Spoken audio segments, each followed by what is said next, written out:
Halo Sobat Kontan, bertemu lagi dengan saya Zainal. Selamat datang di podcast. Podcast episode kali ini kita akan membahas mengenai salah satu harta karun terbesar di Indonesia, yaitu laut. Tapi sebelum masuk pembahasan itu, tentunya saya nggak sendirian dong. Hari ini saya akan ditemani oleh Mas Asnil, dan kita juga kedatangan tamu spesial, yaitu Bapak Dr. Agus Eko Nugroho. Beliau sebagai Kepala Organisasi Riset Tata Kelola Pemerintahan, Ekonomi dan Kesejahteraan Masyarakat dari BRIN. Nah, kita akan membahas mengenai bagaimana kita bisa memperdayakan sumber daya alam laut kita tanpa harus merusak lingkungannya. Kita juga akan membahas mengenai teknologi pengelolaan laut hingga masyarakat pesisir yang berhasil meningkatkan kesejahteraannya. Pak Agus, mungkin boleh diperkenalkan terlebih dahulu untuk background-nya. Terima kasih semuanya. Saya Agus Eko Nugroho, Kepala Organisasi Riset Tata Kelola Pemerintahan Ekonomi dan Kesejahteraan Masyarakat BRIN. Mas Asnil, Ya, gimana ini Bung Zen? itu saya lagi banyak mendengar mengenai isu-isu lingkungan nih Pak. Nah, menarik banget sih karena saya merasa bumi kita sudah mulai masuk ke ranah darurat nih, Mas Asnil. Gimana nih Mas Asnil? Pendidihan namanya kalau Pendidihan. Sekjen PBB bilang apa ya? Kita udah masuk masa pendidihan. Nah, kita sebelumnya kontan itu lebih banyak mengulas soal green economy gitu ya, Oke. ekonomi hijau, dan kita memiliki beberapa program ya. Baik itu bagaimana tataran mikroekonomi hijau itu seperti apa dan skala makronya seperti apa. Nah, sekarang kita kedatangan ahli yang akan mengupas blue economy. Oke, blue economy. Tapi nggak tahu nih blue economy itu seperti apa? Ya, Apakah betul, Mas. seperti langit itu yang biru gitu kan? Nah, apakah memang ada bentuk lain? Nah, kita berharap nanti Pak Eko bisa membuka cakrawala berpikir kita ya. Betul. Kita sama-sama mencoba mengarahkan semua, termasuk diri kita sendiri ya, berperilaku untuk ekonomi yang lebih baik. Ada yang green economy, nah sekarang ada istilah baru, nggak baru banget sih sebenarnya, udah lama cuman kita perlu merefresh ya, blue economy itu seperti apa? Dan konsepnya praktiknya. kenapa bisa penting untuk Indonesia? Nah, penting bagi Indonesia, apalagi luas laut kita lebih luas ya lebih Pak ya luas daripada dibanding daratan kita. Nah, potensinya harus kita manfaatkan untuk kehidupan dan seluas-luasnya kita manfaatkan untuk kemakmuran rakyat gitu ya. Bukan begitu Pak ya? Betul sekali. Betul sekali. Karena memang salah satu aset bangsa kita ya sebagai negara yang berada pada khatulistiwa dan memiliki jumlah pulau terbesar di dunia. Kita sebagai the largest archipelago countries, karena itu sumber daya laut menjadi aset yang luar biasa bagi bangsa ini. Tapi apakah selama ini aset tersebut termanfaatkan dengan baik? Nah, ini nanti kita akan diskusi lebih panjang ya Pak ya. Apakah kita baru mengeksplorasi daratan aja, Pulau Kalimantan, Pulau Sumatera, Pulau Jawa, Papua, nah lautan kita gimana sih? Gitu. Apakah ini bisa kita manfaatkan tanpa merusaknya? Atau bisa kita manfaatkan tanpa kita tidak melakukan apa-apa gitu ya. Misalnya, ya udah biarin aja gitu. Apakah dia bisa menghasilkan? Nah, itu nanti kita diskusikan dengan Pak Agus Eko nih. Oke, Pak. Mungkin ke depan ini ada beberapa pertanyaan juga nih, Pak. Ya. Titipan dari Sobat Kontan juga, Pak. Nah, yang tadi seperti dibilang mengenai blue economy. Nah, sebenarnya blue economy itu apa sih, Pak? Dan kenapa konsepnya tuh penting banget untuk Indonesia? Ya. Yang pertama saya kira penting untuk digarisbawahi adalah kata blue itu sendiri ya. Ekonomi biru adalah bagaimana kita menjaga laut itu tetap biru. Pada esensinya di situ. Karena itu blue economy itu adalah bagaimana mengaitkan sumber daya ekonomi kita, khususnya sumber daya maritim kita ya, sumber daya kelautan kita itu mampu memberikan kontribusi kepada kesejahteraan masyarakat, tapi pada saat yang bersamaan itu harus menjaga kelestarian dari sumber daya tersebut. Lestari kata Lestari, Pak ya. Ya. Inilah yang menjadi esensi dari blue economy. Jadi bukan hanya aspek finansial, tapi juga keberlanjutan. Karena memang dalam konteks blue economy, bahwa dengan melakukan sumber daya yang lebih ramah atau berkelanjutan, maka kegiatan ekonomi yang berada pada lingkup itu akan memang bisa sustainable antar generasi gitu. Kalau dalam konteks green economy itu kita bisa mengulas terkait dengan aktivitas energi hijau gitu ya. Betul. Salah satunya. Nah, mungkin sobat-sobat konten ingin mengetahui juga sih Pak. Dalam konteks blue economy, aktivitas bisnis apa yang masuk dalam ranah ruang lingkup blue economy ini?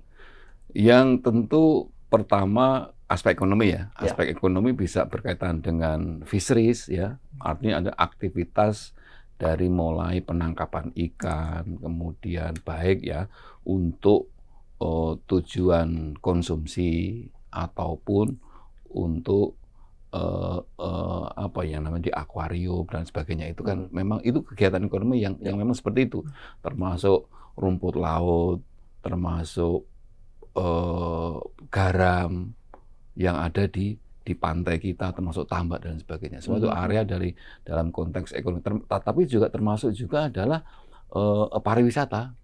Masyarakat melakukan rekreasi, ya enggak, resort, aktivitas diving, snorkeling, dan bagaimana mereka menikmati pantai. Ya, itu juga aktivitas yang masuk dalam area blue economy. Termasuk juga pertambangan laut. Ya, pertambangan lepas pantai, transportasi, gas ya, transportasi, mobilitas barang dan manusia dalam antar pulau. Sehingga pelabuhan itu juga masuk. Pelabuhan termasuk dalam lingkup blue economy. Ya, ini yang termasuk pengelolaan bioteknologi, ya, bioteknologi laut. Dan turunannya. Energi juga katanya ada juga. Iya, Pak. Energi termasuk misalnya seperti yang kita miliki di Sulawesi kalau nggak salah ya, energi angin hampir semua akan ada di pantai, sehingga itu juga salah satunya. Ya, itu yang dari sisi tenaga angin ya, tapi juga bisa jadi berkaitan dengan arus bawah laut, arus laut, gelombang laut, termasuk juga bagaimana kita bisa memanfaatkan biota laut ya untuk penggunaan sumber energi tertentu. Ini yang walaupun tentu bisa jadi sampai sekarang masih dalam tataran riset ya, untuk penggunaan misalnya mikrobiologi laut yang bisa digunakan untuk potensi sumber energi yang bisa. Artinya mikrobiologi itu adalah makhluk laut yang sebenarnya bisa digali, dikembangkan jadi sumber energi terbarukan. Iya, ini yang memang kalau itu bisa, artinya negara ini menjadi potensi yang luar biasa ya. Karena kita memiliki, tinggal ternakin aja ya Pak ya. Iya, garis pantai yang luas terbesar di dunia. Ini yang, dan tentu aspek yang ketiga adalah bagaimana itu memberikan equity principle. Equity principle adalah bagaimana masyarakat pantai itu mendapatkan manfaat dari aktivitas blue economy. Jadi equity fisheries, bagaimana mereka nelayan kecil, ya enggak, harus bisa melakukan aktivitas dengan bersamaan dengan aktivitas skala besar, corporation, ya enggak? Dan itu tidak bisa sebagai suatu yang kontradiksi, dia harus bisa berjalan bareng. Karena artinya aktivitas ekonomi yang ada di ocean itu harus memberikan manfaat kepada masyarakat pesisir khususnya ya. Yaitu yang prinsip ketiga, yang kombinasi itulah yang kita sebut sebagai blue economy. Yang membedakan Pak dari misalkan aktivitas ekonomi kelautan biasanya. Misalkan saya pernah liputan terkait dengan kerang hijau di Laut Jakarta. Nah, kerang hijau ini ketika dia bisa dibudidayakan dengan dengan prinsip keberlanjutan, produksinya bisa dijaga supaya dia tetap sustain, dia tetap panjang masa panennya. Nah, ketika ditangkap langsung di seketika, dia tidak bisa berkembang biak gitu kan. Betul, iya. Nah, mungkin bisa dilihat Pak, konteks ekonomi kelautan ini dalam sisi produksi. Betul. Dan kalau diambil sekarang semuanya akan habis kan. Nah, apa bedanya jika ini dalam konteks blue economy? Ambil contoh misalnya seperti ini. Yang penting disadari adalah yang kita sebut sebagai ecosystem services. Ecosystem services adalah bagaimana sumber daya atau ekosistem laut itu bisa berrecover sendiri secara alamiah ya, melakukan recovery, kemudian melakukan pemulihan sendiri. Dan itu akan menjadi problematik pada saat misalnya kesempatan untuk merecover itu menjadi hilang atau tertekan karena over exploitation. Ya enggak? Misalnya gini, misalnya adalah kita menggunakan jaring yang luar biasa besarnya, ya, kemudian itu dilakukan secara intensif sehingga bibit atau apa ya, misalnya atau mungkin yang masa bertelurnya itu bisa terganggu. Benar. Ya enggak? Artinya itu harus menjaga continuity sumber daya itu untuk bisa memulihkan dirinya sendiri. Jadi prinsip keseimbangan alam antara ekonomi dan alam itu menjadi sangat kritikal. Di situ kunci dari blue economy ya Pak. Iya. Dan itu bukan proses yang harmonis. Karena apa? Karena dia adalah berada pada di kondisi di mana laut itu milik bersama. Tragedy of common akan terjadi di situ. Benar. Ya enggak? Kalau itu hanya ukurannya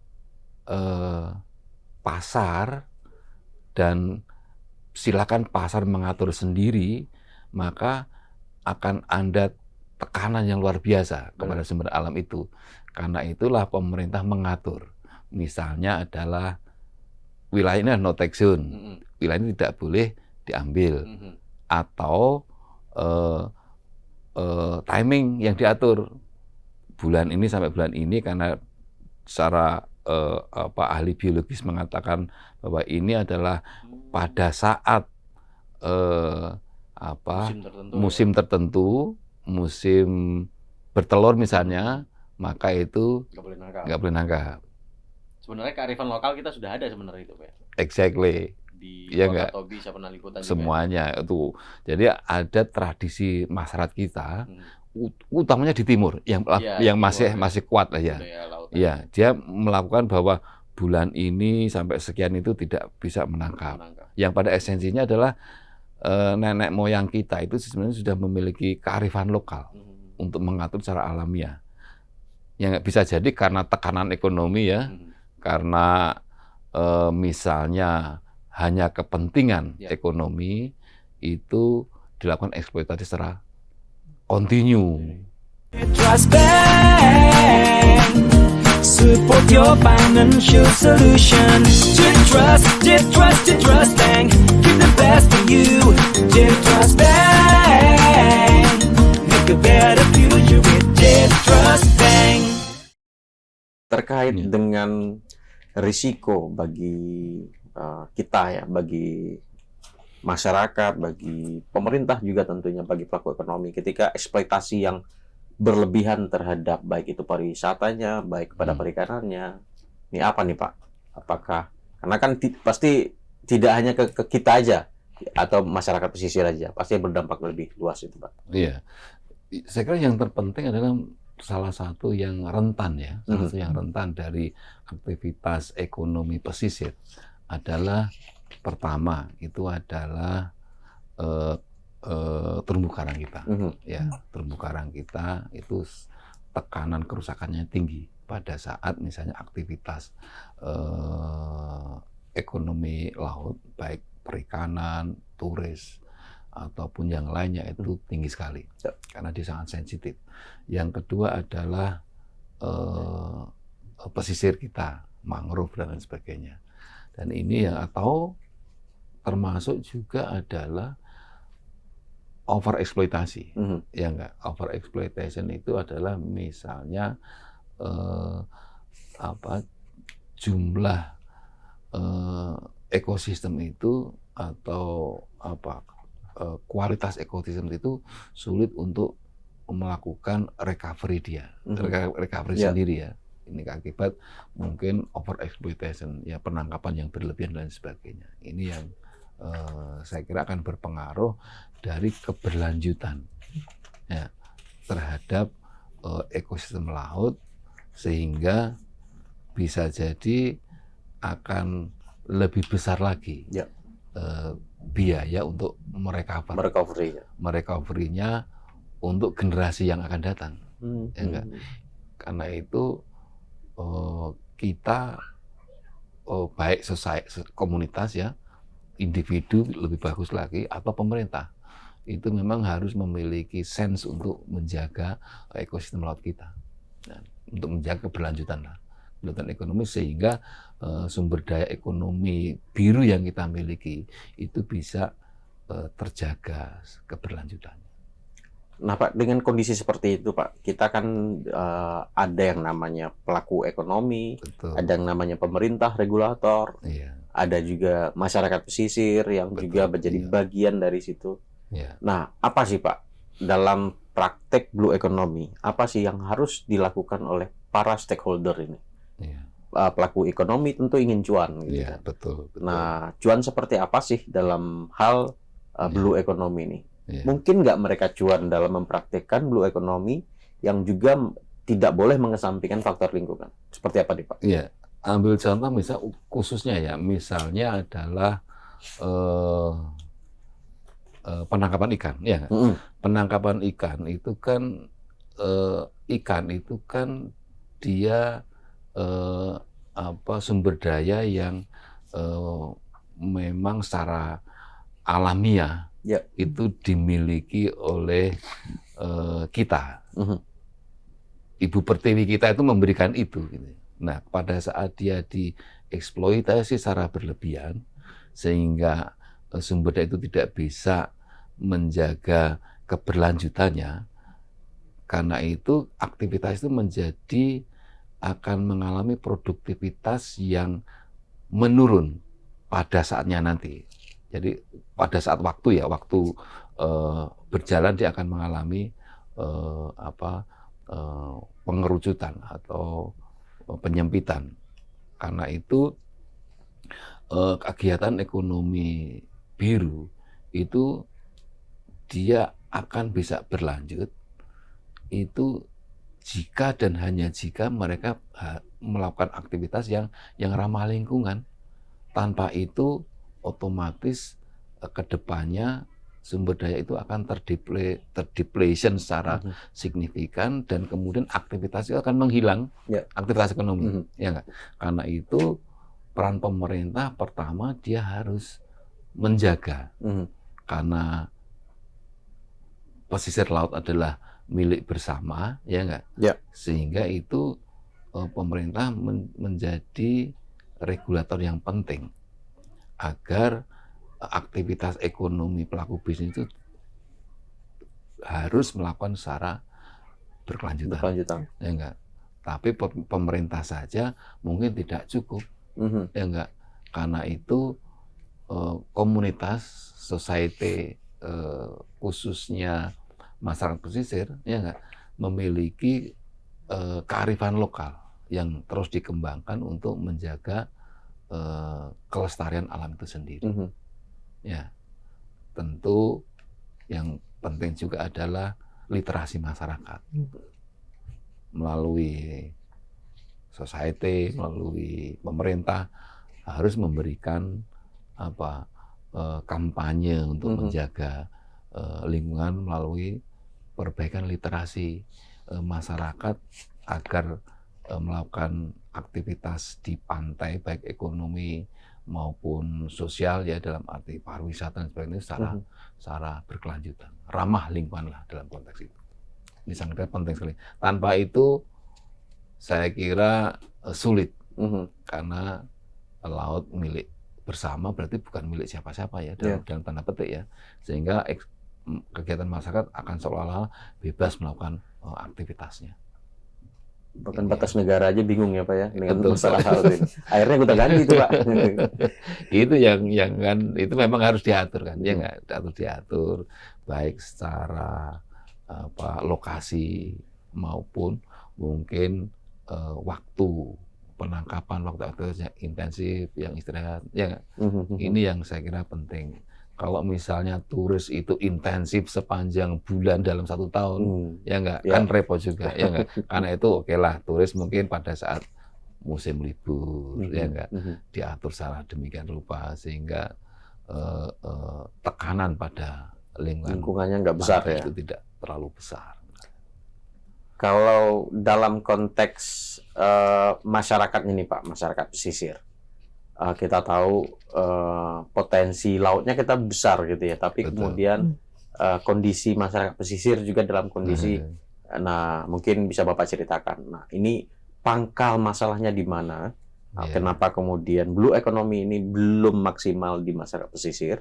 Nah kira-kira apa yang harus dilakukan ke depannya? Iya, yang perlu digarisbawahi bahwa salah satu keunikan blue economy juga ya, kombinasi antara pelaku besar dan pelaku kecil itu bersama-sama. Bersama-sama ya. Yang menangkap ikan itu juga bersama-sama.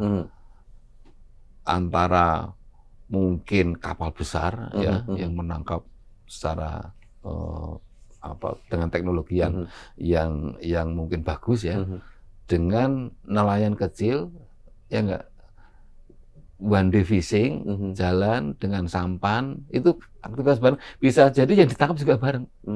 Jenisnya sama, bisa seperti itu ya. Karena itu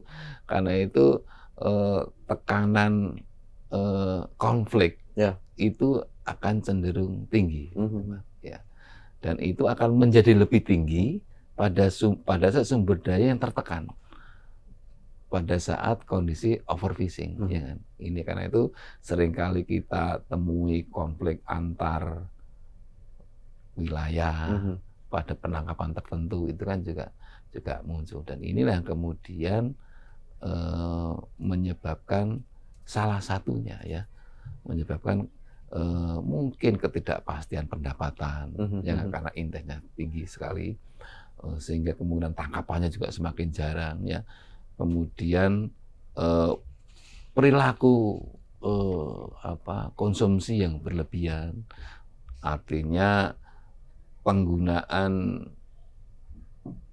penerimaan yang tidak wise, sehingga investasinya itu benar-benar minimal, ya enggak.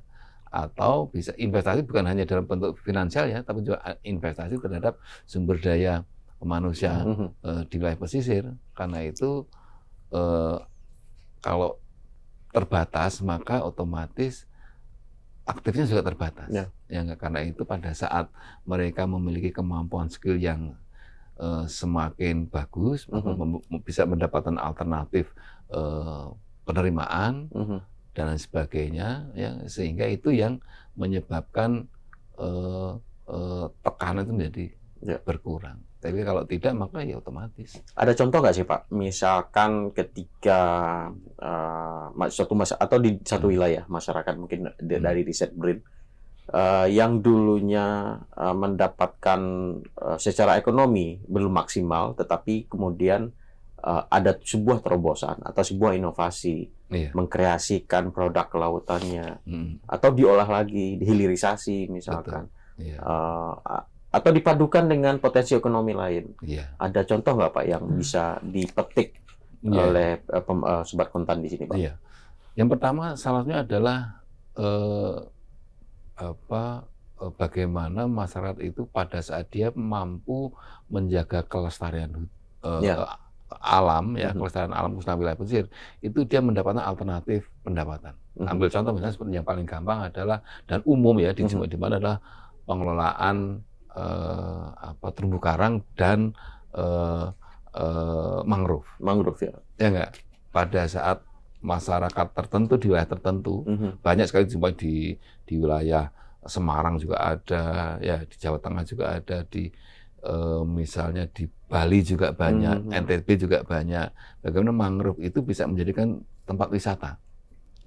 Yang awalnya dia hanya lahan kosong gitu ya. menangkap ikan, ya enggak.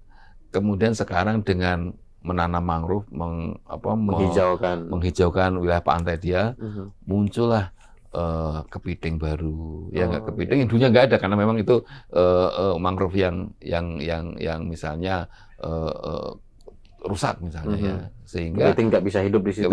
Karena itulah kemudian menjadi alternatif. Kalau misalnya di wilayah beberapa tempat di NTB dan Bali dan NTT itu banyak sekali yang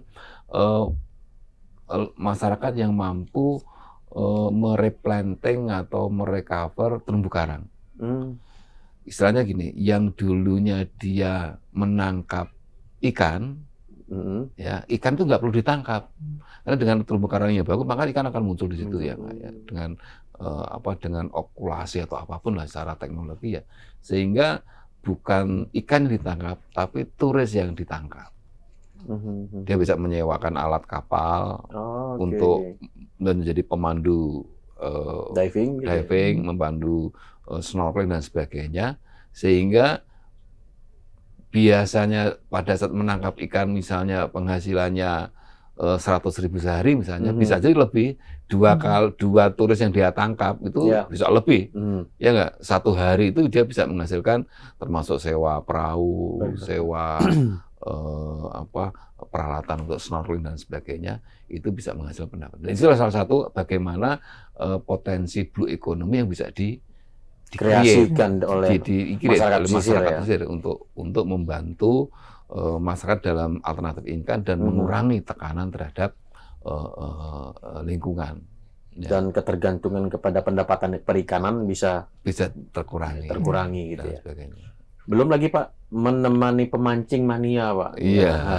itu bisa sewain kapal gitu ya Pak, ya. Sewa kapal, mengantar pada lokasi tertentu karena mereka hafal dengan wilayah itu kan, dan itu menjadi keseharian mereka. Sunset, laut gitu Pak, ya. Betul, dan ini yang Masin udah pernah belum? Nah. Udah, itu yang salah satu artinya misalnya memperkuat ya konsep blue economy, itu bisa menghasilkan yang seringkali disebut sebagai green job lah, ya. Green job menjadi pemandu wisata dan lain sebagainya, yang pada pada prinsipnya adalah munculnya sumber penghasilan baru, kesempatan kerja baru di masyarakat. Yang tanpa merusak ya Pak. Tanpa merusak, ya, betul. Ini yang saya kira perlu digalakkan oleh pemerintah, bagaimana memfasilitasi proses itu.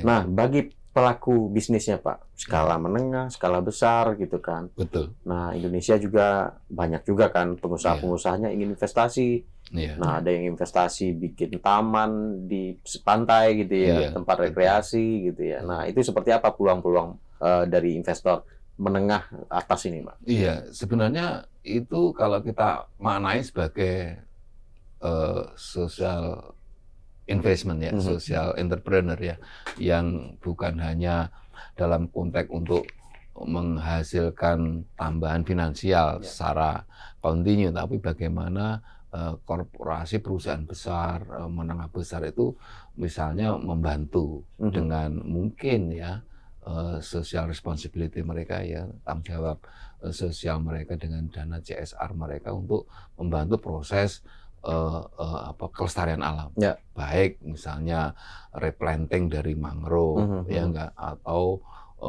merecover terumbu karang, dan bagaimana mempercantik pantai kita, ya, termasuk kampanye untuk membersihkan sampah plastik dan sebagainya yang memang berpotensi untuk menjadi aktivitas ekonomi yang berkelanjutan. Ini yang saya kira penting sekali. Artinya kesempatan banyak sekali. Kita dituntut untuk lebih banyak lagi social entrepreneur yang harus kita dorong, bukan hanya dalam konteks membantu sifatnya membantu aktivitas sosial masyarakat, tapi membantu dalam melestarikan alam yang ujungnya juga akan mampu memberikan manfaat bagi perusahaannya ekonomi juga, pada masyarakat dan juga pada perusahaannya. Ya, ini yang saya kira penting. Nah, kita kan juga banyak site sebenarnya Pak ya, site untuk wisata, bikin resort, bikin pendaratan kapal pesiar itu apa namanya Pak? Aduh, pelabuhan kapal pesiar. Ya. Nah, itu juga besar sekali peluang Indonesia kan. Betul. Iya. Nah, pelaku industri kan, pelaku besar kan bisa investasi di situ juga kan? Betul, iya. Sebenarnya yang dicanangkan pemerintah dengan kebijakan mengembangkan apa istilahnya wilayah Bali yang lain, karena kan semua terkonsentrasi di Bali ya, misalnya pengembangan wilayah pesisir di Pulau Komodo ya nggak salah satunya ya, kemudian pengembangan di mungkin di Bunaken dan sebagainya, ya, Wakatobi gitu Wakatobi dan sebagainya, ya Tanjung Lesung itu kan sebenarnya tidak hanya harusnya dimaknai bukan hanya memunculkan sumber-sumber pertumbuhan baru sektor pariwisata, tapi bagaimana mengurangi tekanan yang ada di tempat tertentu.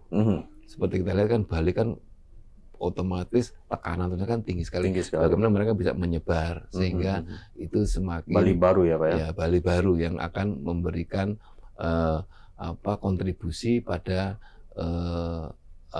wilayah-wilayah lain di Indonesia ini. Dan itu saya kira luar biasa kalau kita alam, ya nggak? Ya. Masyarakat yang suka pantai pasti paham lah ya. Kalau pantai di Bali itu sebenarnya nggak jauh beda dengan pantai-pantai yang lain. Banyak di Indonesia. Banyak sekali. Ya. Ada Belitung, betul, Bangka juga lebih bagus. Iya. Bahkan termasuk juga di wilayah Padang, ya nggak? Sabang, ya nggak?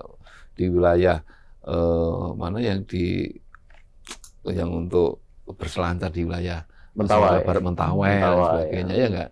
Dan bahkan mungkin di wilayah pesisir utara Jawa itu luar biasa juga bagusnya, sepanjang pantai itu mulai dari Pelabuhan Ratu sampai ke arah timur, ya nggak? Dan itu yang saya kira potensi yang bisa terus dikembangkan, sehingga dan itu sebenarnya arah blue economy yang betul, diantaranya yang bisa dikembangin ya. Iya, bagaimana kita memanfaatkan sumber daya laut kita secara bijaksana, secara berkelanjutan. Nah, ada satu lagi nih Pak yang menjadi banyak perhatian di isu green economy, yaitu karbon gitu kan. Betul. Nah, blue economy itu juga identik dengan merawat laut, lautnya juga menghasilkan oksigen dan mereduksi karbon gitu. Betul, iya. Nah, sejauh ini seperti apa sih Pak blue economy ini berperan dalam perdagangan karbon ini? Iya. Dan apa sih kenapa belum ada kita punya laut yang luas, menghasilkan oksigen yang besar, menyerap karbon yang besar, tapi belum bisa diperdagangkan. Iya. Nah, ini sebenarnya potensi, tapi belum tergarap. Seperti apa mungkin Bapak bisa Saya kira mungkin eksplorasi. Yang penting kita lakukan adalah bagaimana kemampuan riset dan inovasi kita untuk meyakinkan dunia internasional bahwa sumber daya laut kita ya, Padang Lamun dan lain sebagainya itu mampu mereduksi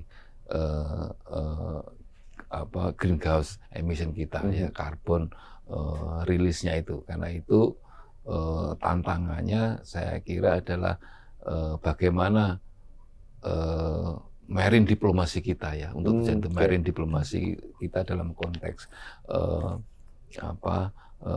blue economy itu mampu. Harus kita undang nih Kementerian Kelautan di sini nih Pak. Saya kira penting sekali. Betul, sepakat saya.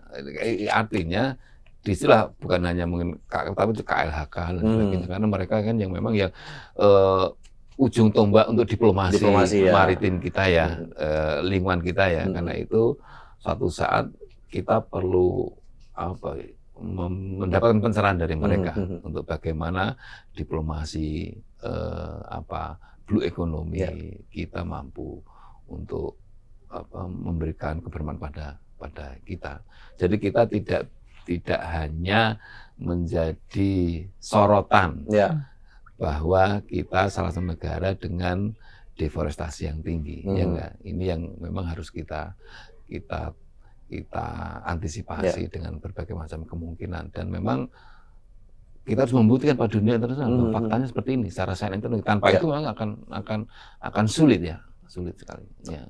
Itu bukannya pekerjaan teman-teman di BRIN itu, Pak? Iya, ya, ini yang saya kira yang saya tahu karena itu kan ahlinya marine biologis ya, satu banyak marine biologis, dan itu saya kira ongoing dilakukan itu, termasuk juga bagaimana kita menghitung karbon secara lebih presisi lebih presisi secara sains dan teknologi sehingga mampu meyakinkan, ya enggak? Pertama tentunya adalah meyakinkan dunia akademik, kemudian meyakinkan pemerintah menjadi alat diplomasi, meyakinkan masyarakat internasional, ya. Dan ini yang kedepannya tentu kalau itu bisa terjadi maka sangat mungkin kita mendapatkan benefit yang luar biasa dari proses itu, karena faktanya kita memiliki sumber daya laut yang berlimpah, terumbu karang terkaya ya. Iya, kita kekayaannya paling besar ya di sini. Terumbu karang dengan segitiga terumbu karang global. Ya enggak?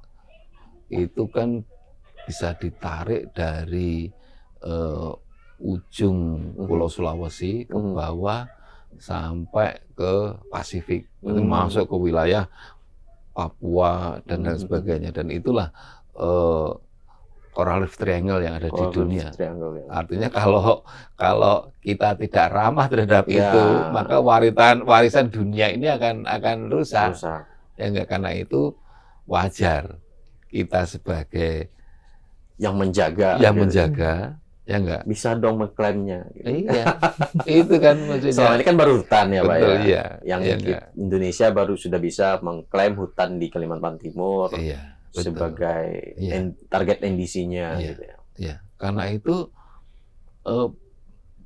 menjaga alam, ya katakanlah mungkin di ekosistem laut, ya enggak. Otomatis kita menjaga generasi sekarang, ya enggak, dan generasi yang ke depannya, anak cucu kita akan sangat menyesal sekali seandainya anak cucu kita tidak bisa lagi menikmati indahnya terumbu karang, pantai yang ada di Indonesia, ya enggak. Belum lagi fungsi ekologinya, Pak ya. Iya, ini yang saya kira ada menjadi tanggung jawab kita semua lah ya untuk sampai pada kondisi di mana mainstreaming blue economy menjadi tanggung jawab kita. Dan semoga BRIN bisa mengangkat isu ini dan membuktikan ke dunia internasional ya. Bahwasanya blue economy dari karbon laut kita itu bisa ditransaksikan juga. Betul. Jadi kita jaga lautnya, kita juga mendapat benefit dari itu. Gitu ya. Iya. Saya pernah dapat cerita Pak dari teman-teman yang ada di Batam.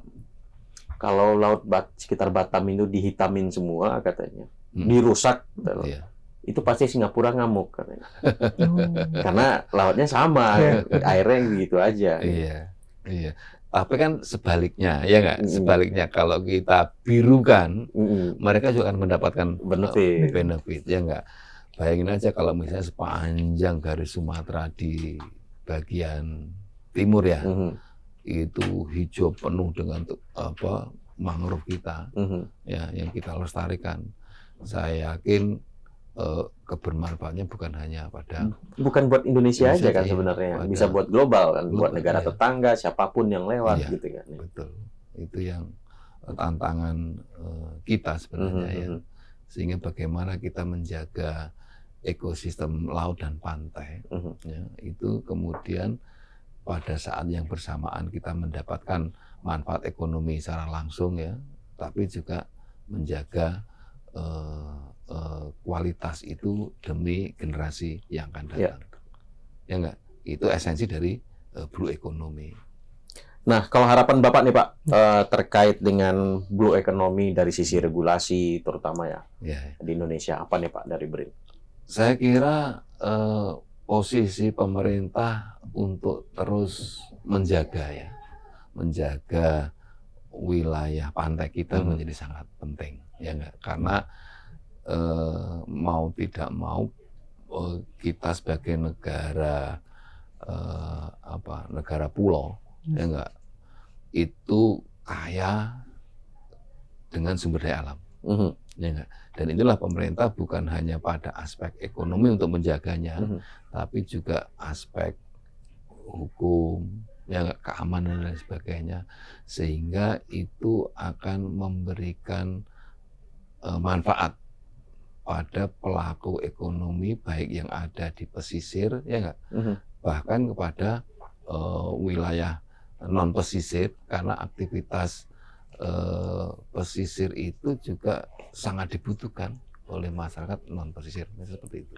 Dan ini tentu bukan hanya tanggung jawab pemerintah sebenarnya, ya enggak.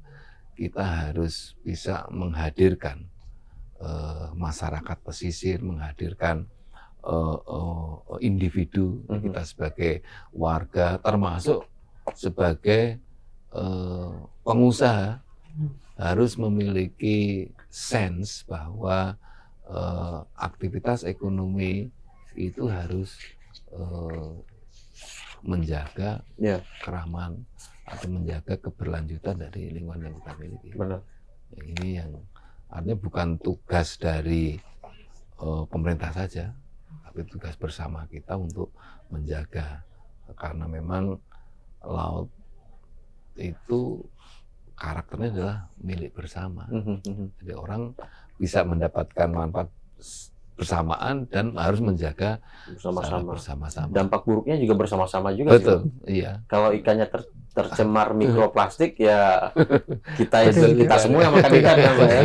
Iya, itu yang kalau lautnya itu bersih, kita akan mendapatkan sumber makanan yang bersih juga, yang baik juga ya. Artinya kalau kita taruh ke situ kan otomatis ketahanan pangan, ya, bukan hanya ketahanan pangan pokok karbo ya, pajale misalnya padi, jagung dan kedelai, tapi juga sumber protein yang besar sekali. Dan kita tidak sadar, mungkin masyarakat belum banyak yang tahu bahwa kita itu salah satu produsen terbesar dari rumput laut, ya enggak? Kita secara global salah satu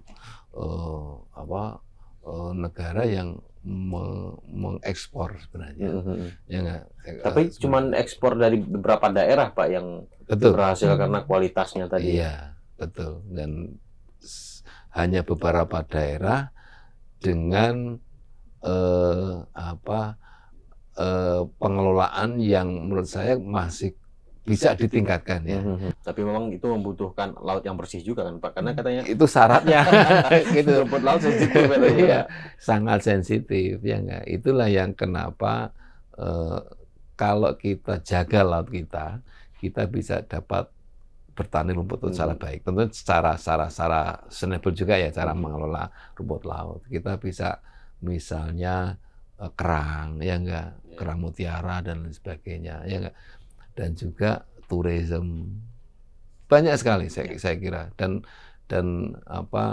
termasuk juga ya ikan hias yang memang tinggi permintaan sebenarnya di pasar global itu.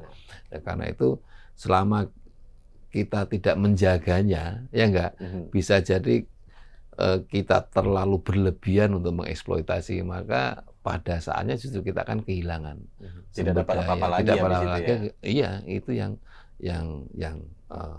problematik. Dan kalau kita bisa menjaga, kita memiliki gengsi yang tinggi sebenarnya di mata global, ya enggak, dengan kualitas alam kita yang bagus.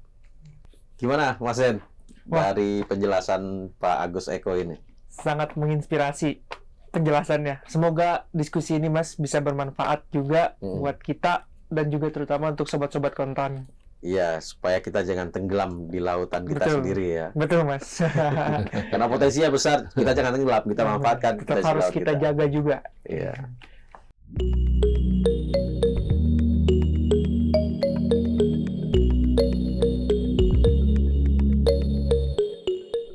Jitras Bank berkomitmen terhadap pelestarian lingkungan hidup dan pengurangan emisi karbon dengan menghadirkan Tora Green Savings. Dalam program ini, nasabah akan memperoleh suku bunga 3,5% per tahun. Dari suku bunga tersebut, sebesar 3% akan dikreditkan ke rekening nasabah dan senilai 0,5% akan didonasikan dalam penanaman mangrove. Mari menabung sekaligus menjaga bumi kita. Sobat Kontan, nggak kerasa nih sudah di penghujung acara. Terima kasih sudah mengikuti episode podcast kita kali ini mengenai Blue Economy. Kita sudah membahas berbagai macam aspek, mulai dari sumber daya alam, tantangan, hingga potensi yang ada. Semoga diskusi ini bisa bermanfaat dan bisa menginspirasi untuk kita semua dalam mengelola sumber daya alam laut tanpa harus merusak lingkungannya. Kita akan berjumpa lagi di episode podcast selanjutnya. Dadah!